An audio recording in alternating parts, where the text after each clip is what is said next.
So we talked about this before, that we can't just cancel out these x's right here, right? If we have a rational expression like this, because it's a package deal. And when we're adding or subtracting, it's a package deal. So we wouldn't be able to touch the x without also canceling out the 3. Okay, same thing on the bottom. The 2 and the x are in that together. So we'd have to have an x plus 2 on the top in order to cancel it out, right? It's all or nothing. Now, there are situations when we can cancel out x's, right? If x is a factor, right? If it's something that we're multiplying by everything, then we can cancel it out, right? So x is not a factor of x plus 3, nor is it a factor of x plus 2, right? Like, for example, if x was 5, 5 plus 2 is 7. 2 is not a factor of 7, right?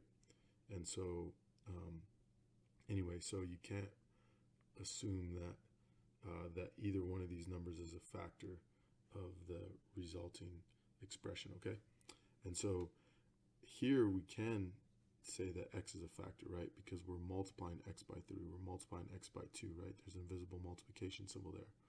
So if we have a situation like that, we can actually cancel those x's out, and we can get 3 over 2, all right? Whereas here, that wouldn't work. All right, so before you start reducing a fraction, make sure that every addition and subtraction symbol is inside the parentheses. All right, here's just a reminder of the quotient rule. Remember that when we divide like bases, right, when our bases are the same and we divide, we can subtract the exponents, right? So m minus n is what we would get, all right? And here there's that safeguard again saying a is not equal to 0. That's because we can't have a 0 in the denominator. All right, so this is actually something we've done before, but these are rational expressions, right? So we've actually reduced and divided rational expressions before, but we only did it to the extent that we had monomials, right? But yeah, this should be somewhat familiar. 3 over 6, we can reduce that. Those are just normal numbers, so we don't subtract, we just reduce like normal. So we divide the top and the bottom by 3. 3 divided by 3 is 1. 6 divided by 3 is 2, so we get 1 over 2. And that 1 is invisible, so actually I'm going to leave it out for now. Maybe I'll need it. And then with the a, since these are both common, right, since I have an a on top and a on the bottom, I can actually subtract those exponents, right? So I'm going to bring them to the top. Then I'm going to subtract 15 minus 7 is 8. Okay, so the mental math there, 15 minus 7. So we get a to the 8th over 2, and that's our final answer. All right, number 12. So here, similar situation, I have 6 over 4. I can reduce that just like we normally would if it was just 6 over 4 by itself. We divide by a common factor, which is 2. 6 divided by 2 is 3. 4 divided by 2 is 2, right?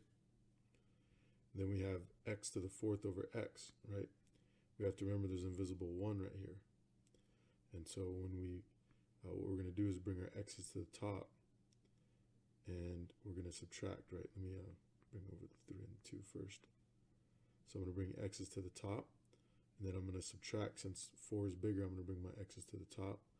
4 minus 1 is 3, so I'm going to have x to the 3rd.